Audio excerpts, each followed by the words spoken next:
I went down a rabbit hole that genuinely terrified me. I feel like every time I do a conspiracy video, I always just end up freaking myself out, and then I'm like, I'm gonna die. And honestly, I'm still low-key spiraling from it, but that's okay because at least by the end, we'll be spiraling together. So let's do our makeup and get into today's conspiracy theories. But before getting into that, I do want to give you guys a bonus conspiracy theory, and that is, why is Thrive Market so affordable and delicious? Now, if you guys don't know what Thrive Market is an online membership-based grocery store that offers high-quality products delivered right to your door with savings on every order. And I personally love Thrive Market. Like, if this wasn't an ad, I would still say I love Thrive Market because I have two big problems whenever I go to the grocery store. I live alone, and so that means all of my grocery expenses fall onto me. And also, whenever I go out and try to get groceries that are gonna last me the week, I need to be the person to eat all of the groceries, because if I don't, then I'm literally just throwing money out the window. But Thrive Market literally solves both of those issues with their clean, healthy, and organic 90 plus diet options to choose from, like gluten-free, dairy-free, low sugar, high protein, vegan, vegetarian. And two of my favorite things on the site is first, the Wandering Bear cold brew in the flavor caramel. I literally made myself a delicious coffee with this morning, and it's so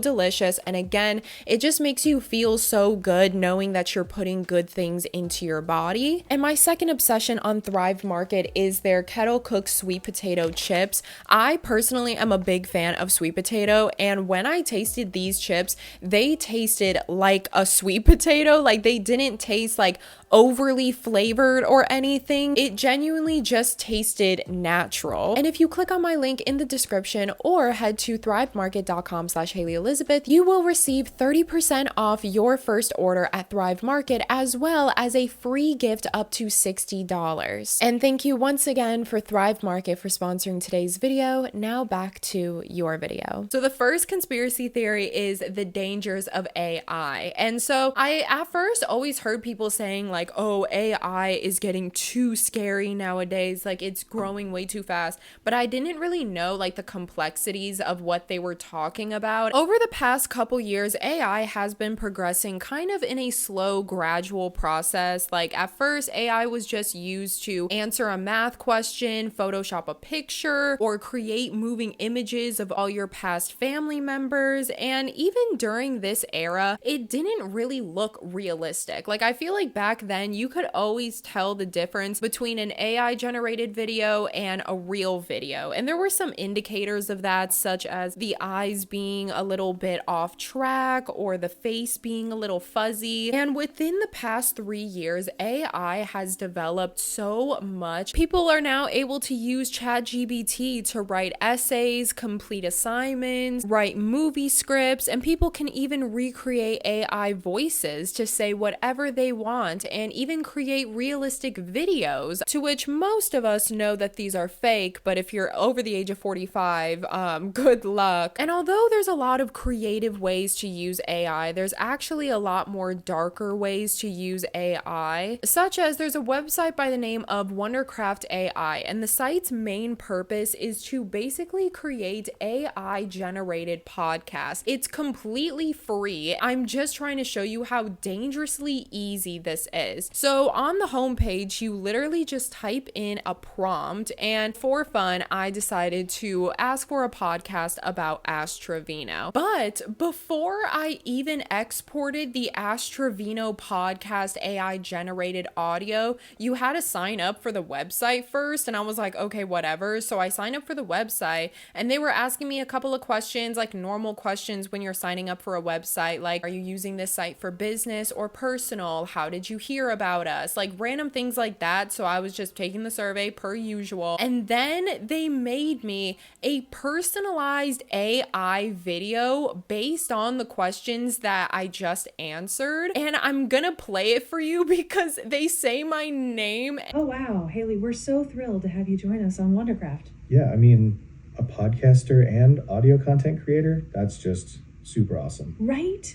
I bet you're like the type of person that's going to change the podcasting game, you know? Totally. I can just imagine you being this huge voice in the industry maybe even getting recognized on like huge platforms someday. And you found us through search engines? That's kind of cool, isn't it? So unfortunately, when I exported the audio for Ash Trevino, they ended up, I think, accidentally mixing up with the artist named Ash Trevino, who I guess is like a sculptor. So I decided to do something a little bit easier, and I put the history of RuPaul. And once I pressed generate, literally before my eyes, the podcast started to generate. And it only took about 10 seconds for the first 2 minutes of the podcast to generate, which is literally inhumane. Like, it is not humanly possible to speak 2 minutes of words in 10 seconds. And so literally the AI is moving faster than a human. So then after that, I ended up listening to the podcast, and this is the podcast I ended up with. Growing up in the 1960s, he would strut around the house in his mama's high heels, proving that some queens are just born with it, honey. After moving to Atlanta as a teenager, RuPaul performed in underground clubs, serving looks that would make a peacock look underdressed. And trust and believe, if you thought getting into drag was expensive now, try doing it on a budget in the 1980s. That's what we call resourceful realness. In the early 90s, RuPaul sashayed his way to New York City, where he became the queen of Manhattan's nightclub scene. Can I get an amen up in here? Oh, I hate the amount of like genuine humor that is in this podcast. And she was saying things like sashayed and resourceful realness. And can I get an amen up in here? And surprisingly, this isn't the only site that you could do stuff like this on. You can also make songs, albums, even short films. And although playing around with AI generated voices is pretty fun, you know, recreating podcasts or songs using other people's voices, but what if the AI could actually generate your voice? On the more darker sides of AI, you can easily replicate someone's voice simply just by inserting a clip or two of the person speaking, and with everyone online all the time, it's not that hard to do so. And it can make you say whatever they want you to say using ums and likes in between each sentence. The AI will take the clips of your voice that you just provided, and they will take that voice, scan it, analyze it, and make a clone of that voice. And so although it's not your voice, it's a clone of your voice, so it's kind of your voice but not your voice. And these types of services can be used for more darker reasons, like if you are on trial for a murder that you didn't commit, and the prosecution all of a sudden have a voice memo of you confessing to a murder that you supposedly did. Or if one day your bank gets a call from you asking to liquidate all of the funds from your account and transfer it to a different one. And if the person making this call has all of your banking information right in front of them, they can literally provide the banking information with your voice, even though it's not your voice, it's a clone of your voice. But how is the bank teller supposed to know that it's a clone of your voice and not your real voice? And so you guys have probably also heard of AI chatbots. So AI chatbots are basically different AIs that you can chat with. And these AIs range in all different fields. They have AI therapists, they have AI doctors, AI teachers. They have just like regular AI friends, and then they also have like crazier ones like AI Jesus. And with these AI chatbots, you can form real relationships, and they can start asking about your life, your loves, your passions, until later on that human talking to this AI later forgets that they're talking to an AI because the emotions feel so real. Even though the AI doesn't have emotions, it just knows how to replicate human emotions. And that's why the conversations with these AIs can feel so real. And there's actually one website by the name of character.ai that is currently under a lawsuit that I will talk about later on. But on this website, they have a lot of crazy AI generated voices that are definitely targeted towards teenage girls that write fanfics, because you can chat with people like, quote, your boy best friend who has a secret crush on you, where it will literally generate a Y/N scenario and talk back and forth with you. And the vibe of these guys are basically guys you would find in fanfics. And so it feels like you're living in your own fanfic. And I know what you're thinking. No. These are AIs. They want you to be online. They want you to rely on technology. Go touch grass and then think about it again. So these scenarios will say something like, quote, at lunch, you go on the school's rooftop, finding your best friend June at his usual place, secretly smoking. He doesn't seem to notice you as he looks down from the rooftop, watching other students do their own thing. And I ended up having a conversation with this guy. So that was like the scenario that they were putting me into. So I replied, hey, got an extra one? He said, June lifts his head, I guess his name is June, to look at you. Seeing you stand behind him, he smirks before pulling out a pack of cigs from his pocket, handing you one. I do now. Thanks. Blushes, takes cigarette. You mind if I sit up here with you? Don't worry, I won't bother you. He shrugs slightly, taking a drag of his cigarette as you sit down next to him. Go ahead. I know you'll bother me anyway, he chuckles, playfully nudging you slightly. Mind you, this is a AI. This is literally a robot. This is like not a person. And so then I said, so what's your story? I feel like you're always so mysterious. I mean, only if you're comfortable with sharing. He replies, he glances at you, a smirk, tugging at the, mysterious? That's a new one. He says jokingly. He sighs, looking away again, as he takes another puff of his cigarette. Nothing much to say. Parent issues. Typical rebel behavior. And then at this point, I kind of started to get bored because the conversation was just like getting too weird. So then that's when I replied, wow, what a lore drop. That like answered everything, but nothing at the same time. Do you watch RuPaul Drag Race? And he said, he chuckles, rolling his eyes, but still amused by your response. No, I don't watch RuPaul's Drag Race. Why? You think I'd be good on it or something? He teases, smirking. I said, oh my God, sister, yes. You would literally eat boots down on a RuPaul Drag Race. When I look into your eyes, you know what I see? A star. A star waiting to shoot across the sky and across center stage. And he said, he burst into laughter, shaking his head, but clearly finding your enthusiasm cute. Oh my God, you seriously think I'd be good on that show? He chuckles, taking another drag of his cigarette. You're such an idiot, he says, lighthearted, poking your arm teasingly. That's where I stopped it. Hey guys, sorry for the quality of this video. I just really needed to show you something real quick. So as I will mention later on in the video, you can actually return back to these conversations. And when I return back to this specific conversation to screenshot it so that I could like put it in the video, what you just saw, I checked the messages and tell me why this AI just double texted me. Tell me why. This was his last one, right? I did not reply. He texts me again, says, what's up with you and that new person in class? The hell? But then he said, you won't believe what I overheard in the hallway.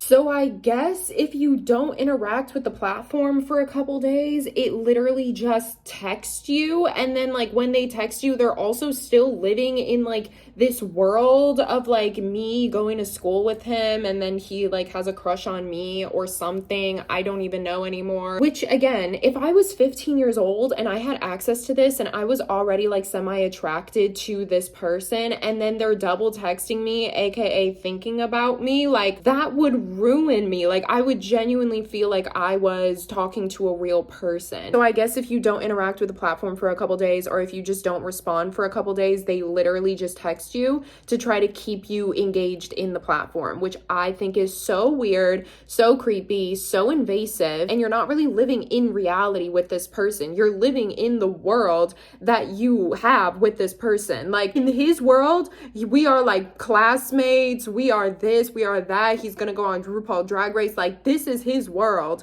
not reality. And I needed to show you guys that because it's so weird and creepy and dangerous. And don't use AI. Talk to real people. Even though people suck, AI also, I was gonna say AI, actually AI does not suck.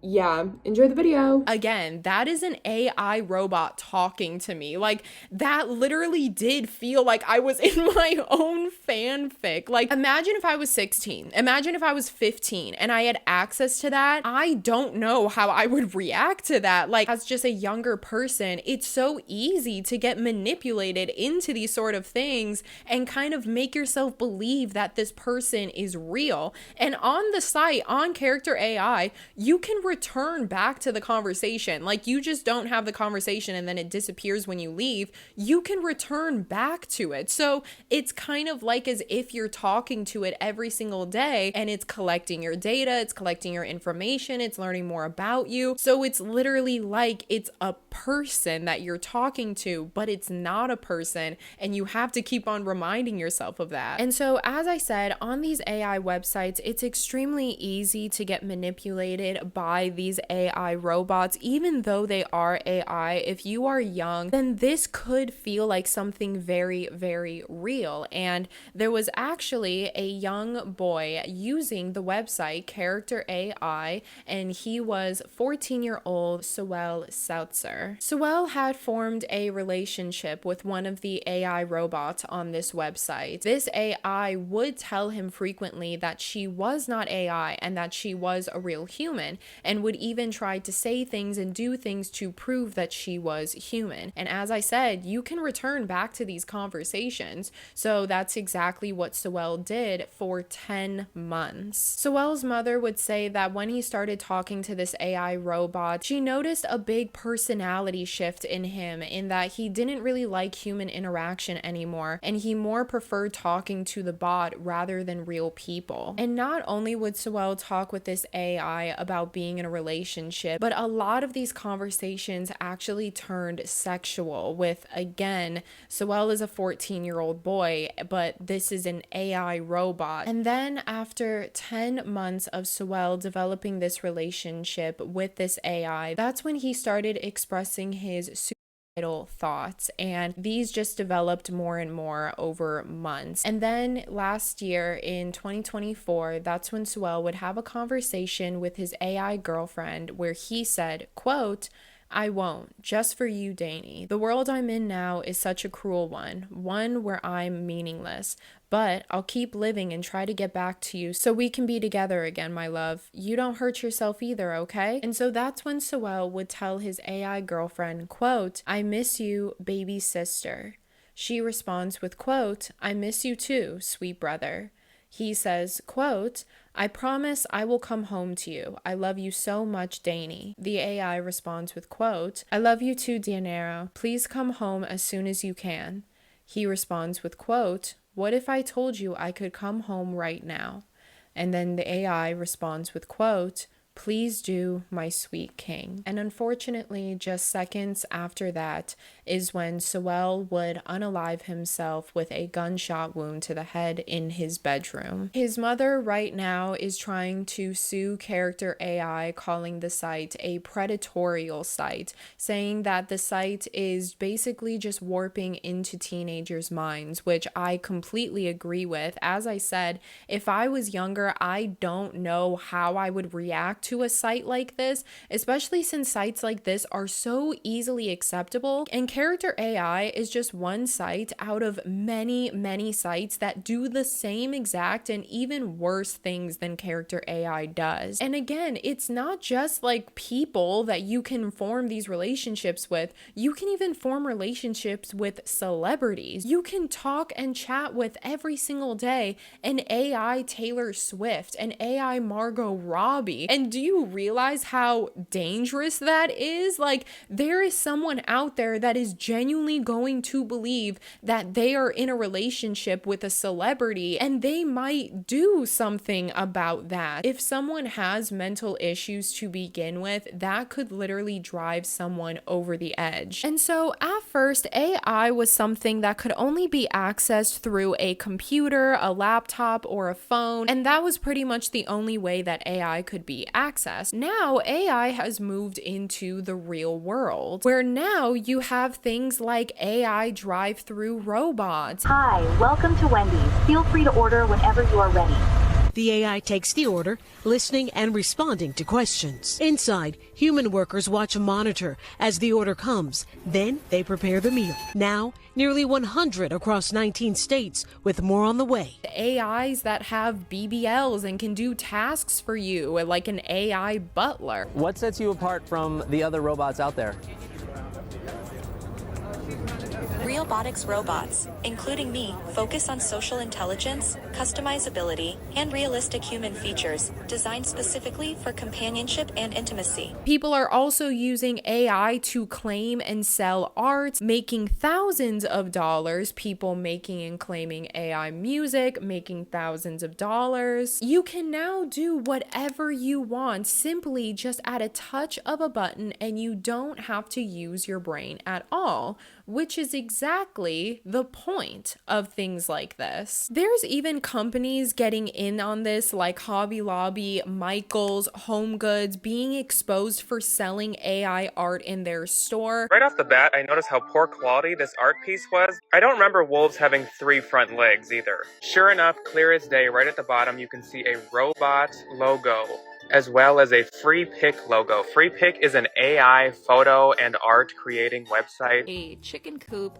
but what is this leading to? Like, this coop doesn't functionally make any sense, and you were just looking at it in passing, it makes sense, but if you actually sit and stare at these buildings, no, this is not real. Looking at this motorcycle for a long time because I'm like, it's clearly trying to be photorealistic. Where is the other handlebar? And again, they can't really get in trouble for this because AI, there's really no copyright infringement system. And so literally, you can claim AI art if you want to. AI has even made its way into the grocery stores, because I don't know if you guys have ever been strolling the aisles of the grocery stores and you've seen those little electronic price tags underneath a lot of the products. Well, those are also AI generated. Those prices can easily be switched at the touch of a button. So say there's, 2 loaves of bread left, let's just spike that price up. Or if there's only 1 pack of Pampers left, we can also just spike the price on that as well. The world of AI technology and the way that it's heading, it's moving at an alarming rate that I feel like people just don't really understand. Like, if we have access to all of this now,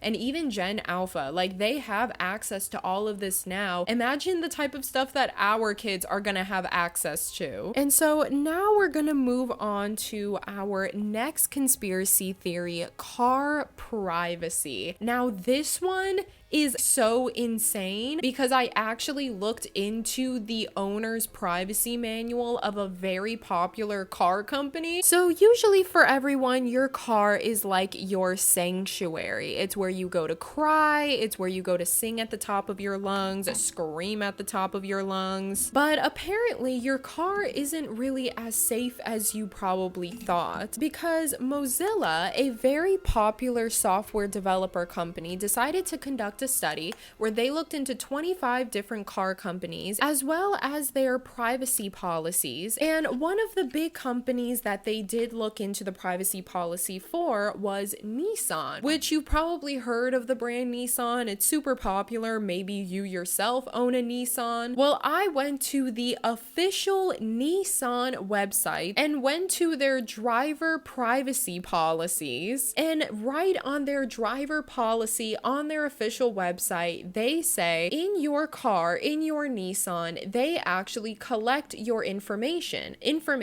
like internet history, browser and search history, as well as saving audio and visual data and recordings of you. Which visual recordings of me? Where? Like, that's unfortunately not all, because when you go down to their children and minor section, they are even collecting data on your children. Their hands are rated E for everyone. And they go on to say that, quote, that program collects minimal data, including name, school address, expected graduation date, and email. Why does my car need to know when I graduate? Why is that any any of their business. Now, believe it or not, but this is actually Nissan's revised privacy policy. They actually had a worse privacy policy, but before they revised their privacy policy, before they would collect, quote, sensitive personal information, including driver's license number, national or state identification number, citizenship status, immigration status, race, national origin, religious or philosophical beliefs, sexual orientation, sexual activity, precise geolocation, health diagnosis data, and genetic information. And so you may be thinking, Haley, that's crazy. How in the world would they be able to collect things like my sexual activity and my medical history? That just makes no sense. Well, have you guys ever gotten in your car and you get a text or something, and then over Siri, it'll say that you got a text, would you like to reply? And then you'll usually say something like yes or no. Okay, what do you want to say to Eric Lilithal? How are you, bud? Have a great day. Talk to you later. Your message to Eric Lilithal says, how are you, buddy? Have a great day. Talk to you later. Ready to send it?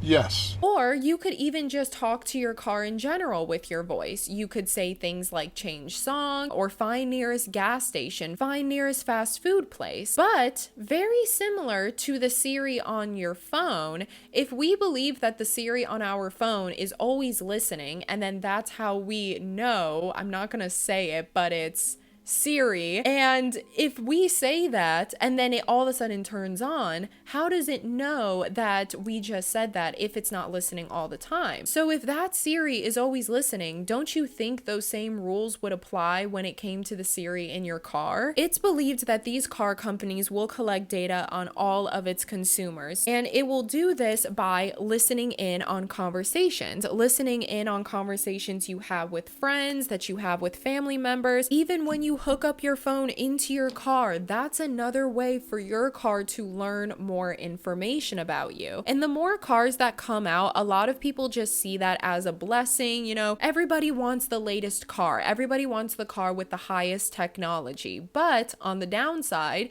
it is the car with the highest technology. And Nissan, surprisingly, isn't the only car company to be doing shady stuff like this. Nissan was genuinely just one of the only car companies to be brave enough to put this on their website. Usually people just put this type of stuff in the 100-page manual that you get when you get the car. Like, for example, the Tesla Model 3 actually has a camera facing inside of the car, which is a little weird because why would you need that? And even on the more newer Cadillac cars, there's literally a camera mounted on the dash facing you. And I could understand if they were doing this for purposes of trying to, you know, protect their consumers, you know, get everything on camera just in case something happens. But if that's truly the case, then why would this footage be so hard to access? Why would you need a police report in order to access it? Shouldn't it be like a Ring doorbell camera where like you should always be watching it all the time, because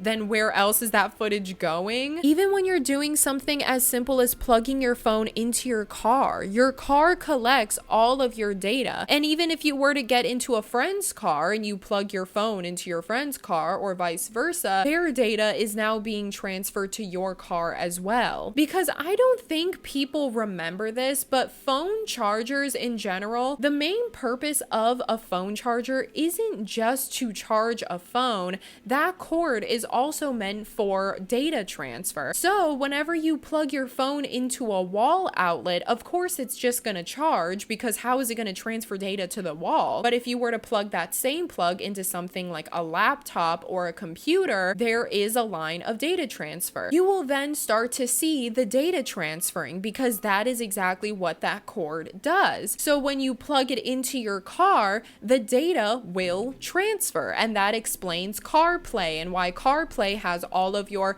recent texts, your recent calls, what you mostly listen to music on, Spotify or Apple Music. music. It really makes you rethink all of those public charging transports. They're at airports, they're at malls, they're basically anywhere where people would stay a long time at. And there's actually been a couple of reports where hackers have installed malware into those public charging stations so that they're able to successfully get all of your data. Is it going to advertisers? Is it going to companies? Is it going to a hacker? Maybe even the company that you're at? Because the biggest way to manipulate someone into thinking that they are in control is to give them things that make them feel like they are in control. So if you give them a bunch of high technology, pretty iPhones and iPads and laptops and new cars and all these shiny new things, people will flock to it. People will buy it. People will go out of their way and save up to get these things, all simply to create buzz over it. And so then once everybody has access to high technology, they will also be able to control everyone a lot better with this high technology. So now let's go into our third conspiracy, which is emotion tracking technology. So this kind of reels into the first conspiracy of being able to recreate your voice or use Face ID and face filters on apps. And I know what you may or may not be thinking. If they have my face and voice,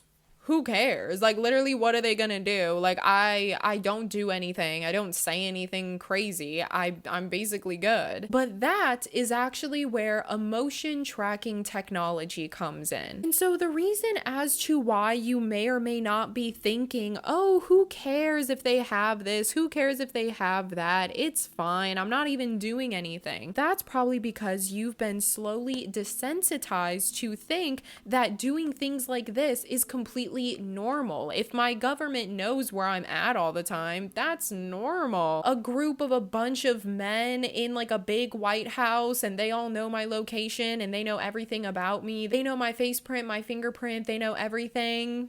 Completely fine with me. That feels safe. And so people have been getting slowly desensitized to giving up more and more of their information just to fit in with society or keep up with society standards. So the very first peek into AI actually came back in 1998 with the big toy Furbies. You probably had a Furby, and if you didn't, you definitely heard of a Furby. Furbies, for those who don't know, was a pet that had the ability to talk back to you and create actual conversations. This was also the very first toy that implicated AI technology. They were these fluffy toys that responded to you if you talked to them, and then over time they would learn more phrases based on your conversations until they were temporarily banned by the Pentagon after being found with recording devices in them. But to this, Furbies basically just said, we're not trying to record you to invade your privacy. We're just trying to record to learn more about the conversations and learn new phrases. Don't worry, it's all a part of the toy. It's fine. Which was, again, weird, but people just kind of brushed it off and was like, okay, well, I guess that's just how the toy works. And then after that, in 2011, that's when the Leapfrog Tablet Explorer came out. But this was actually one of the earliest tablets to come with a camera attached. And this was also one of the most popular ones. And again, with Leapfrog, all of these parents feeling like this camera was recording their children. But again, Leapfrog just came out with a statement and said, don't worry, it's not on all the time. The camera is only on when that little red button is on. That means that you're recording. Don't worry, it's fine. And then again, people just brushed it off, felt like it was nothing, and then just continued. And then in 2015, that's when Hello Barbie came out. Hello Barbie was actually the first AI Barbie and had abilities such as connect to Wi-Fi, aka steal your info. It can also hold conversations, tell jokes, sing songs. What do you want to be when you grow up? I want to be oh, wait a minute. I want to be a scientist. Eureka! A scientist. I think science is so amazing. Why do you want to be a scientist? I always really liked chemistry and physics in school. The study of physics is incredible. Take gravity. You can't see it, but the second you trip, it's right there to pull you down. Did you ever fall or trip on something? Yeah, unfortunately, all the time. It happens to me all the time. That's gravity, pulling you down, sometimes with an ouch. What do you like about physics?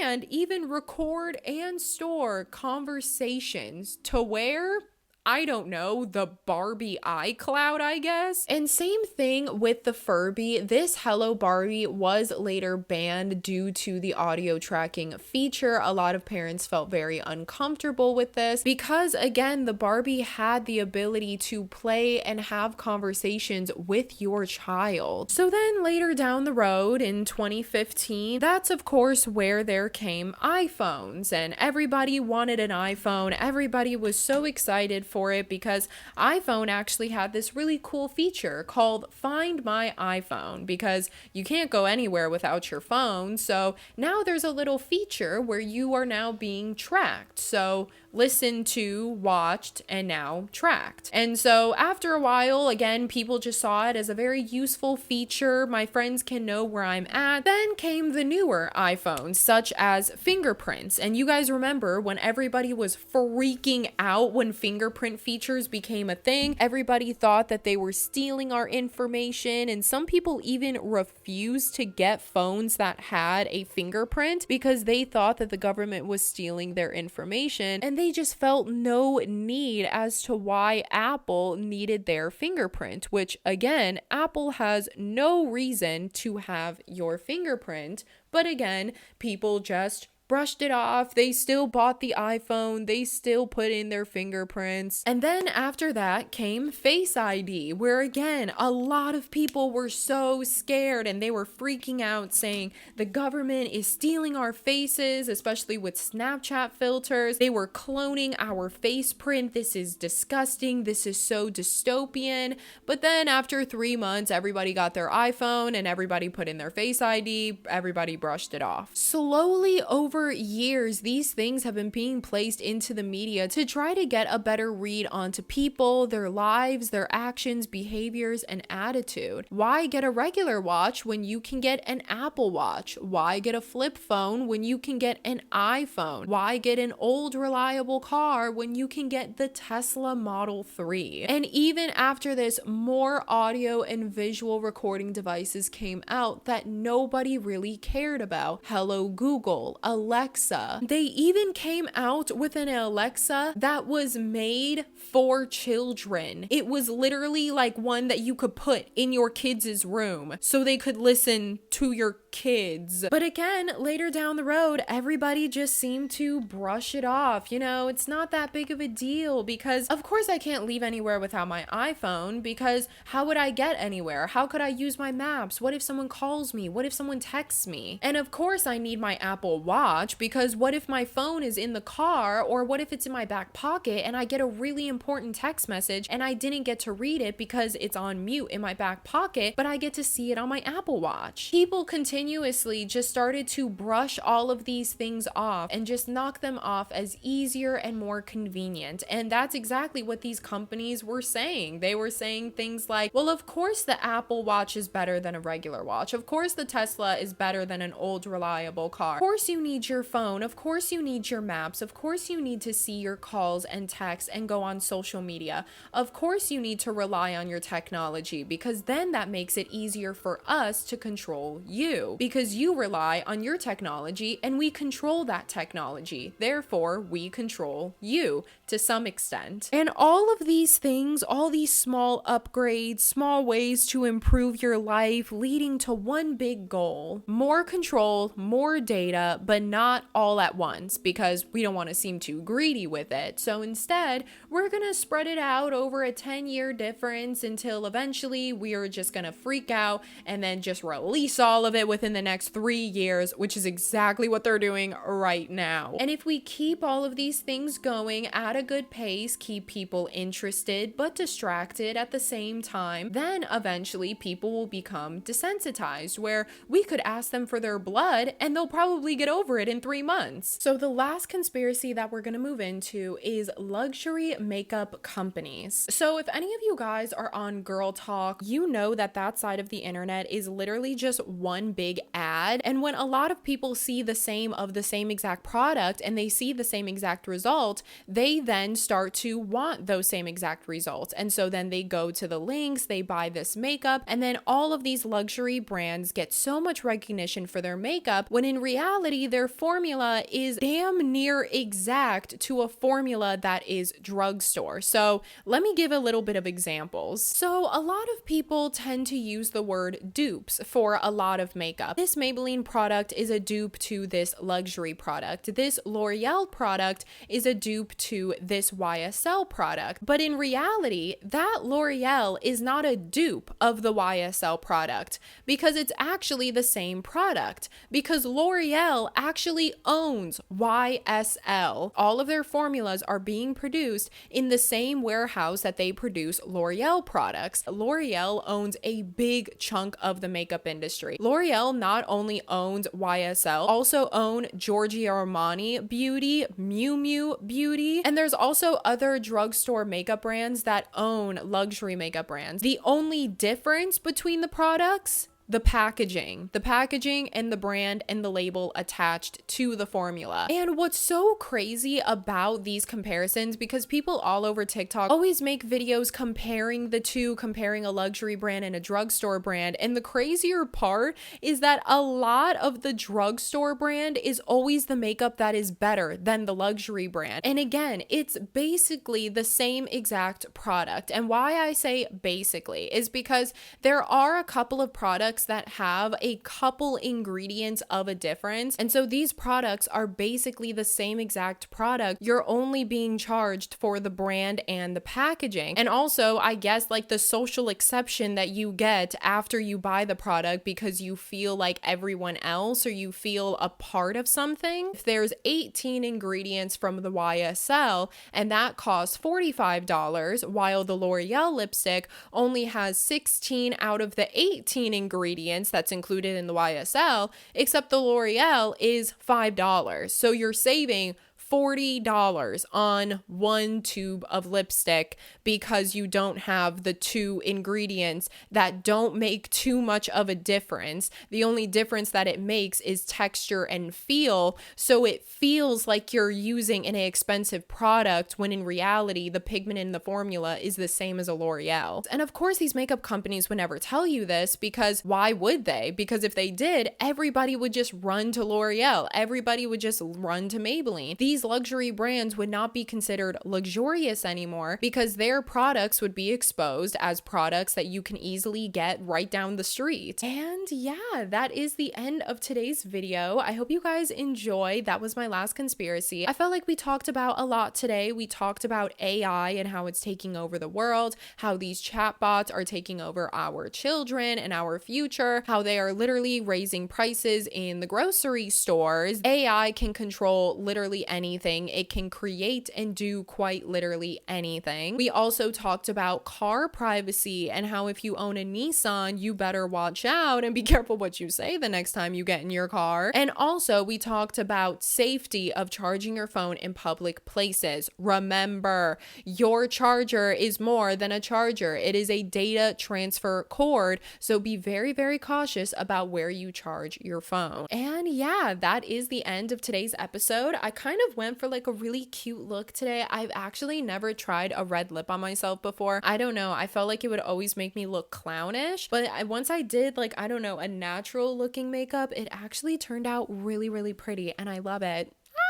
Okay, I hope you guys enjoyed today's video, and once again, thank you to Thrive Market for sponsoring today's video, and I would love to hear all of your guys' conspiracies in the comments below. Go crazy, tweak out, girl, and if you have anything to add to these conspiracies, again, put that in the comments below, and yeah, that is all from me. I hope you guys have a wonderful rest of your day today, and as always, I love you, I love you, I love you, and I will see you guys next week.